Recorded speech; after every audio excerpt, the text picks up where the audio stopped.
Availability and staying healthy have never been strengths of Joel Embiid, but the Sixers superstar has seemingly hit an all-time low for what his level of availability has been this season, and it is putting a huge damper on the entire outlook for this Sixers season. Yes, we can get lost in the conversations of Paul George not being good enough. Yes, we can be frustrated of the efficiency splits of Tyrese Maxey. Yes, we can be upset of the injury to Jared McCain. That certainly put a dampen on the season as well, but the reality is, all of this is built around Joel Embiid, and he is not pulling his weight for what this Sixers team needs to do. Now, I've been a Joel Embiid defender and still sit on that side of the camp. This is not me giving up on Joel Embiid. But what I think we need to make crystal clear is none of these other factors really matter, is if your foundational piece cannot be that. And that's kind of what we're seeing with Joel this year. Now, he was a late scratch before last night's game against the Phoenix Suns. That kind of has been the story of the season. He's played just 13 of a possible 34 games at this point in the year for a variety of things. We've seen him be suspended for shoving Marcus Hayes.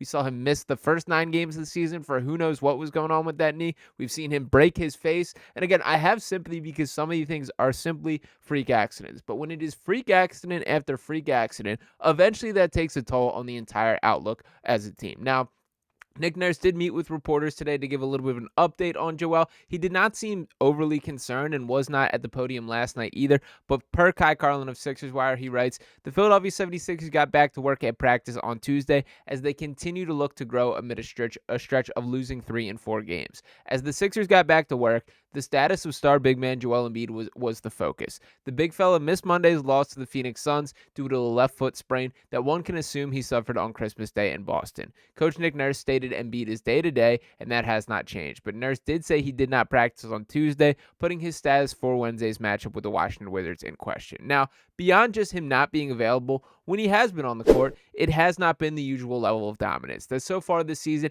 he's averaging 24.4 points per game, 7.9 rebounds, 3.8 assists, shooting just 45.2% from the field and 32.7% from 3. And while I understand by your average player standard, these are pretty excellent numbers, for Joel Embiid, who won an MVP not that long ago, this is not quite what is expected of him. And now, I understand that roles change as you bring in guys like Paul George and guys like Gershon Yabusele, who's clearly making a high level of impact on the Sixers team, but Joel Embiid is built to be this team star, and he has not carried the proper weight with that. And what's even more frustrating is it felt like so many of these changes with Paul George specifically were built to combat the availability issues that you're going to inevitably face with Joel Embiid. But that has not been the case, and unfortunately, the same story year after year.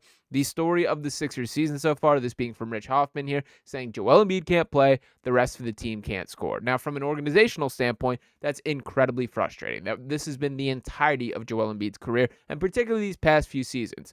This is an indictment on Paul George, and I do mean that wholeheartedly. I did kind of have my frustrated video after last night's postgame, kind of speaking about how he simply is not being the guy that he's being paid to be. And to reflect on those numbers once again, he's averaging 16.2 points per game, 5.6 rebounds, 4.6 assists, shooting just 41.4% from the field, 33.5% from 3. A guy that has not stepped up and looked like a main guy, a max contract guy, the way that is expected. And last night was a clear-cut example of it. Without Joel Embiid, you need Paul to be the guy, and he just has not been that. Now, granted, Paul George can still turn things around. This is not a closed-door conversation, but we're on the books for 4 seasons of Paul George. This is not just get through this year. And this has been a disaster of a season by all accounts, not just with Paul, who has had the 2 knee injuries and obviously a ton of turmoil around him. We've still seen less than 10 games combined where Joel Embiid, Tyrese Maxey, and Paul George have been able to start and finish the games together. There has not been enough sample size for them to build chemistry, but that's a problem. That is not an excuse. This is not me saying it's going to be okay. This is a frustrating reality that this is the situation they face at this point of the season. Now, when looking at Joel Embiid specifically, for starters, I did want to pull up his game log as a whole and just kind of look at how crazy this is. For starters, he missed the first 9 games because of that knee injury, the final 3 of them being officially declared as the suspension for the altercation with Marcus Hayes in the locker room. Then he did return for a game, missed the next one, played 3 games, missed the next 6 games, or 7 games there. That also with the knee injury. Then he played the next 2, out for the next one, and that one was for the facial injury, the sinus fracture that he did sustain in the first half of that matchup with the Pacers, returned with the mask for the next game, then missed the following. Then he plays 4 straight games, his most of the entire season, and then he misses against Sacramento, and then he played the next 2, and then he missed last night for that foot sprain. Now, as far as like the individual situation with Embiid's current thing, you're going to have sprains in your feet. When you're an NBA athlete, these are the normal sort of injuries. But it's such a war of attrition when all of this stuff keeps compounding upon each other and there's so much happening with the same guy.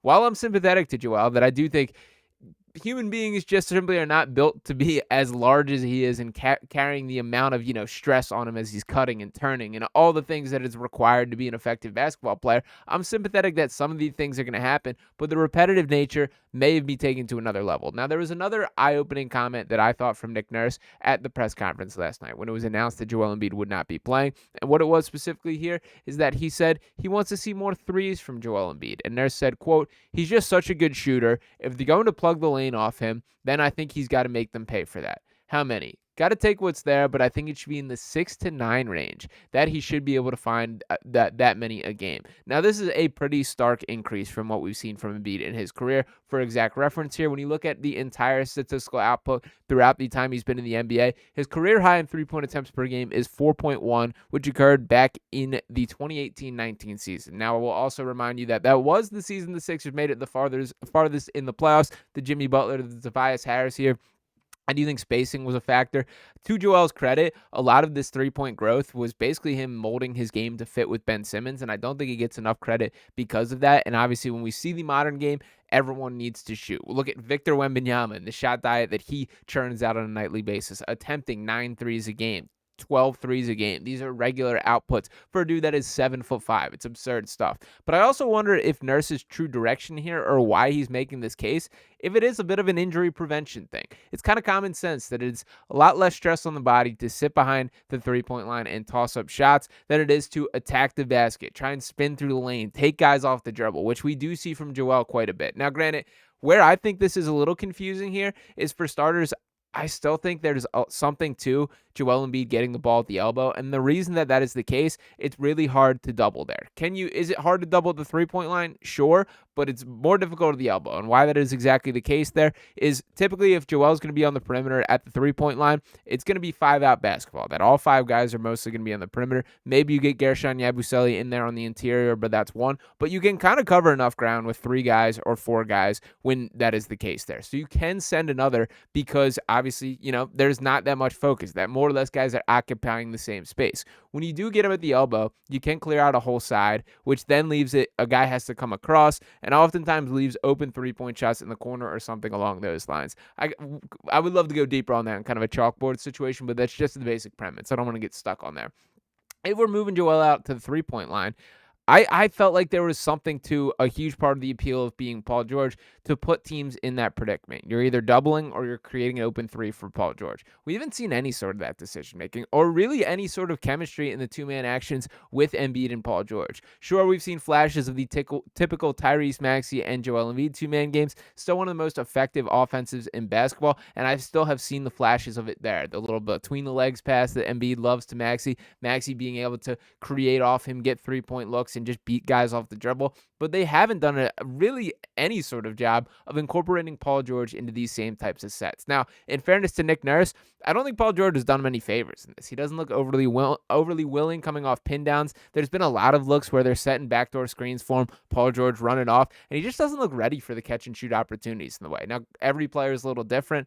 I think, unfortunately, what we're seeing is Paul George may not be as willing as a catch and shooter as we hope to be the case. I know that was one of the overarching concerns with Tobias Harris there, something that we pounded the table in frustration for so long, but we're seeing some similarities. And what's particularly frustrating about Paul George to me is it's just the shot diet, man. It's always tough, long, contested twos, which are my least favorite shot in all of basketball. And for Paul specifically, he hits them just at the right rate, which makes you kind of look it over, that he does hit them. He's a great shooter. There's no doubt about it.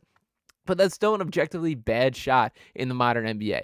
I know analytics has probably taken a little bit too far at this point, but what are considered good shots are either at the rim attacking the basket or beyond the three-point arc where you get one more point for everyone that goes in right there. So that is why that makes sense there, and Paul George is not kind of abiding to that theory or thought process there. But the reality is, as much as I have brought this about Paul George, what are we talking about if Joel is not there? What is the future of the Sixers team if Joel cannot play on a regular basis? Beyond the chemistry conversations, which they're not going to generate enough chemistry if we don't see Joel play a consistent stretch of time. To this point, 4 games in a row, the most we've seen him. That is not enough.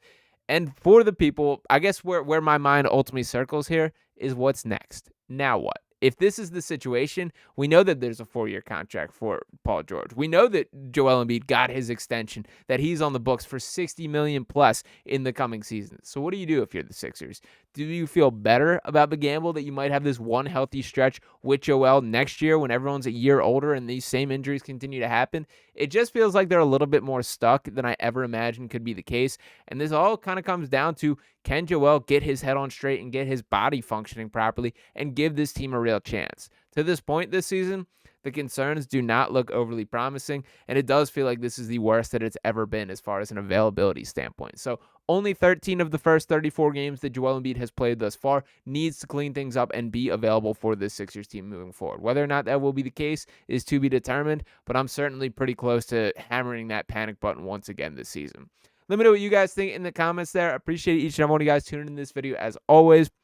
Make sure you're smashing that subscribe button if you have not already. Drop a like on this video here, and I'll be back talking to you next time right here on Sixers Digest. Peace.